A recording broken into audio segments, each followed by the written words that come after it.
Hare Krishna. Om Jnana-Tamasya Jnana-Jana-Shlakya Chakshar-Vitanina Tasmai Shri Gurave Namaha. Srila Prabhupada ki. Hare Krishna. Lord Chaitanya Mahaprabhu had predicted 500 years ago that the holy name would be chanted in every town and village of the world. And Bhaktisiddhanta Saraswati Thakur had made an attempt to realize this prediction. He sent his sannyasi disciples to different parts of the world. But they came back unsuccessful. And the Gaudiya Vaishnavas were thinking that yes, Lord Chaitanya has predicted, but it probably won't come true. Kali Yuga has advanced too much. But Srila Prabhupada had full faith in the instructions of his spiritual master. And Srila Prabhupada was that empowered personality who appeared to fulfill Lord Chaitanya's prediction. And Srila Prabhupada's tireless efforts, the holy name is being chanted in almost every corner of the world. So we all know that Prabhupada struggled extensively to establish this Krishna conscious movement. For example, Prabhupada took his Guru's instructions to write and publish books, and after Prabhupada had settled in the Radhananda temple, he was residing in Vrindavan, but he would go to Delhi to collect Lakshmi and to print and then to distribute these books. So Prabhupada, for publishing first came to part 1 and 2, which he translated here in Vrindavan. Prabhupada was regularly going to Delhi, and he approached one Mr. Dalmia, who was a big businessman at that time, for funds to print first came to part 1 and 2. And Dalmia's secretary directed Prabhupada to Mr. Podar in Gorakhpur. And Mr. Podar was a pious personality, the head of the Gita Press. So Prabhupada at that time, believe it or not, only had 130 rupees in his possession. That's all he had. And in order to travel to Gorakhpur, he ended up spending nearly 90 rupees, including rickshaws and so on. And when Mr. Podar saw Prabhupada's manuscript of first canto, part 1 and 2, he was so pleased that he gave a donation of 4,000 rupees, and he gave Prabhupada a recommendation by which Mr. Dalmia gave more money and Prabhupada was able to print the books. And Prabhupada at that time was traveling, was going house to house, begging donations to print his books. We just get some idea of how Prabhupada struggled. Then Prabhupada had to print first canto part 3, for which he traveled to Bombay. And Prabhupada had heard that there was a rich lady, Srimati Maharaji, who was very pious. So Prabhupada went to her office to meet her. But her secretaries would not let Prabhupada see her. They said she's very busy. So Prabhupada decided I must meet her. So he sat down on the staircase of the building in which Indian Navigation Company's office was located for 5 hours chanting Hare Krishna. And in the evening, when Srimati Maharaji was going home, she saw the Swami sitting on the staircase and chanting. So she asked her secretary, "Who is this Swamiji?" And he said, "He's been waiting here for 5 hours, chanting, waiting for you." So she invited Prabhupada next day, and she was so pleased that she offered to pay for first canto part 3, which gave Prabhupada great pleasure.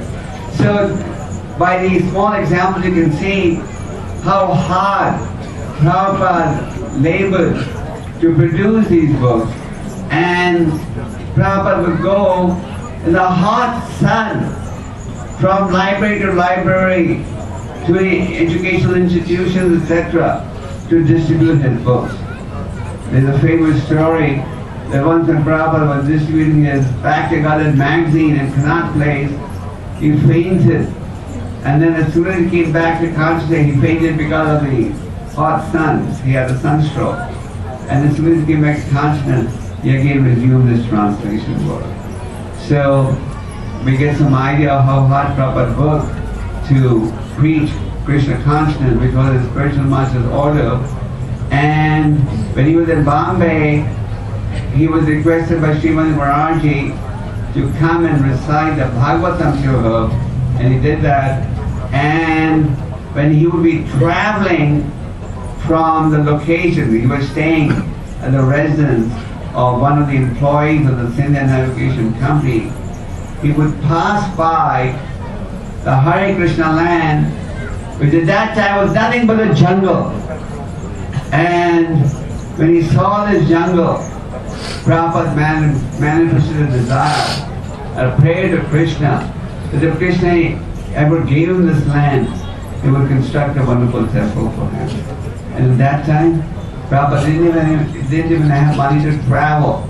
He used to walk 2 to 3 kilometers every day to catch a local train because he didn't have money to take a bus. So Prabhupada Krishna fulfilled the desire of Prabhupada and later gave him the Hare Krishna land, where Prabhupada struggled very extensively and established this beautiful temple. So Prabhupada, there are many wonderful stories. I remember once in 1968, I just joined the movement in Montreal, Canada. We had gone to a engagement in a Christian school where Prabhupada gave a lecture in the evening.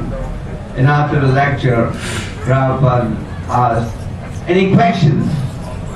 So there was one Indian gentleman who would regularly come to the temple.